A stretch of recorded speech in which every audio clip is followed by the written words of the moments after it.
श्री हरिभक्ती परायण संत सेवक अभिषेक महाराज आबोस रंजगावकर यांच्या वाणीतून आपण ही कथा श्रवण केलेली आहे.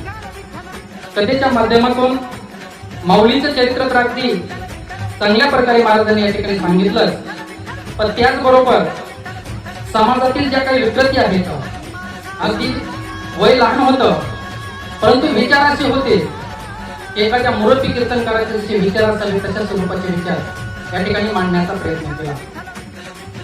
आपण एक सर्वसामान्यांमध्ये मूर्ती लहान आणि कीर्तिमान असे मन आहे, त्याप्रमाणे असणारी मूर्ती जरी लहान असेल परंतु विचाराची जी काही प्रगल्भता होती ती फार असणार मोठी होती. त्यामुळं आपण घराघरात कसं राहायचं किंवा घरातील नाते संबंध कसे ठेवायचे हे सुद्धा महाराजांनी आपल्या या कथेच्या माध्यमातून सांगितलं.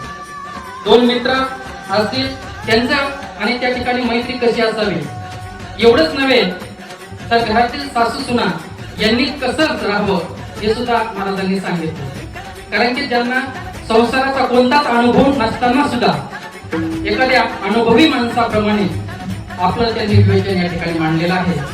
त्याबद्दल सर्व ग्रामस्थांच्या वतीने महाराजांच्या या ठिकाणी आभार मानतो आणि आपली अशीच उत्तरोत्तर प्रगती व्हावी ही या ठिकाणी सदिच्छा प्रकट करतो आणि तुमच्या वाणीतून आम्हा ग्रामस्थांना असे सर्व संतांचे चरित्र ऐकाव्यास मिळो ही पांडुरंगाच्या चरणी प्रार्थना करतो.